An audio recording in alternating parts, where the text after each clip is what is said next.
বিশেষ করে ওনার kidney point এখন আছে আপনাদের সামনে তুলে ধরছি আমরা একেবারে 1 পয়েন্টে একেবারে ভালো।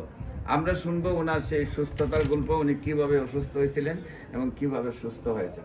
আসসালামু আলাইকুম ওয়া রাহমাতুল্লাহি ওয়া বারাকাতুহু। সম্মানিত দেশবাসী, আমি cancer specialist doctor SM. Sarwar. আপনারা জানেন যে সারা ওয়ার্ল্ডের ডাক্তারদের বক্তব্য ক্যান্সার, কিডনি, থ্যালাসেমিয়া এবং এইডস রোগ, এই 4টি রোগ সুস্থ হয় না। বিশেষ করে আমরা একসময় বলতাম বাংলাদেশের আরো 4টা রোগের কথা, যেটা হলো যক্কা হলে রক্ষা নাই, টাইফয়েড হলে কোনো না কোনো অঙ্গ চলে যাবে, বসন্ত হলে মানুষে গ্রামের বাহির করে দিয়েছে, এমনকি জঙ্গলে নিয়ে রাখছে। তো আমরা আমাদের নবীও একজনকে এই বসন্ত রোগের জন্য নিয়ে সেটা জঙ্গলে পাহাড়ের মধ্যে রেখে আসছিল। আপনারা সবাই এটা জানেন। এমনিভাবে তখনকার সময় আমাদের আগে যে ডায়রিয়া হলে গ্রামের প্রোগ্রাম মানুষ মারা যেত, কিন্তু সেই সব রোগগুলো আজকে কোনো রোগ নয়। এখন যে বিষয়টা হলো ক্যান্সার, কিডনি, থ্যালাসেমিয়া এবং এইডস রোগ, এই 4টি রোগের বেলা সারা ওয়ার্ল্ডের ডাক্তারদের বক্তব্য যে ক্যান্সার হলে আনসার নেই। এই 4টি রোগ হলে মানুষের চিকিৎসা করতে করতে একসময় মৃত্যু হবে, এটাই মেনে নিতে হবে। বিশেষ করে আমরা বলবো যে এই সব রোগ এখন আর কোনো রোগ নয়, সম্পূর্ণরূপে সুস্থ হয়।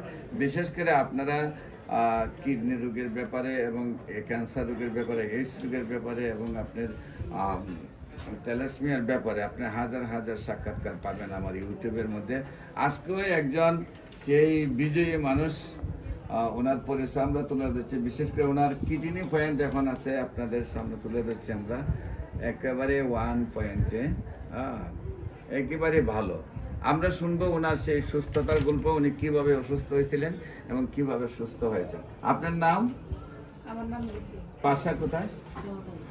মহাখালী। আপনার পেশায়? আমি senior staff nurse. Mohakhali cancer হসপিটালে আপনি সিনিয়র নার্স হিসাবে আছেন।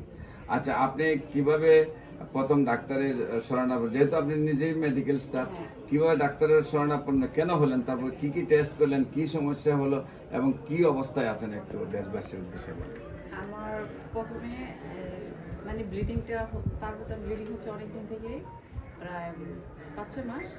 তখন আমি ডাক্তারের কাছে যাই, ডাক্তারের কাছে গেলে পরে আলট্রা দেয়, টিবিএস দেয়, এগুলো দেওয়ার পরে তো টেস্ট করলাম, পরে ম্যাডামের কাছে গেলাম, তো ট্যাবলেট দিল, দেওয়ার পরে খেয়ে মানে হচ্ছে না, মানে ব্লিডিং হচ্ছে। পরে আমি মানে মোবাইল নিয়ে ঘাটতেছি, মানে মোবাইলটা আমি করতেছি যে হোমিওপ্যাথি কোনো চিকিৎসা পাওয়া যায় কিনা, এরকম অনেক দেখার পরে আপনার ফেস মানে একটা পেজটা আসলো। পরে ওনার পেজে মানে আমি করলাম, নক করার পরে দিল, অ্যাড্রেস দিল, দেওয়ার পরে আমি আপনার কাছে চলে আসি সার্টিফিকেট। মানে আমার যে ওষুধটা দিচ্ছে বলছে যে মানে 4 মাস খাইতে হবে, 4 মাস খেয়ে যদি না কমে হয়তো বাবার অবজারভেশন করবে, ওরা না কমলে আবার বলছে অপারেশন করতে হবে। তাই আমি এগুলো চিন্তা করে দেখলাম যে হোমিওপ্যাথি খেয়ে যদি কোনো উপকার হয় আপনার সাজেশন। এখন আপনি কিডনি পয়েন্ট আল্লাহর রহমতে তো একদম 1 পয়েন্টে চলে আসছে। এটা আমার প্রায় 2 এর কাছাকাছি হয়ে গেছিল। আমি 2 মাসে অনেকটা মানে আল্লাহর রহমতে এখন একদম লেভেলে চলে আসছে। হ্যাঁ, কারণ 1.20 পর্যন্ত হলো আপনি লেভেল,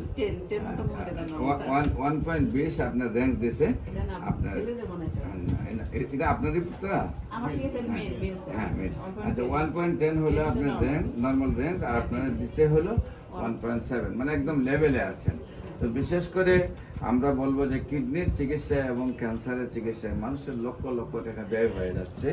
আল্লাহর অশেষ রহমতে হোমিওপ্যাথিক চিকিৎসায় খুব অল্প টাকার চিকিৎসায় সুন্দরভাবে মানুষ সুস্থ হয়ে যাচ্ছে।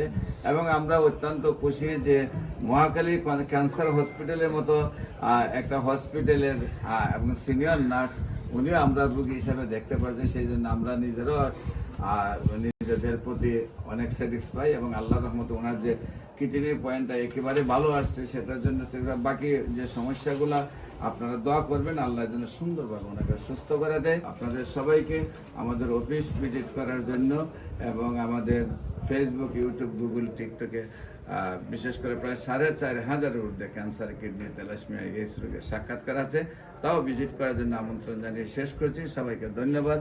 বিশেষ করে যে কোনো প্রয়োজনে স্ক্রিনে দেওয়া নাম্বারে যোগাযোগ করুন। আসসালামু আলাইকুম ওয়া রাহমাতুল্লাহি ওয়া বারাকাতুহু।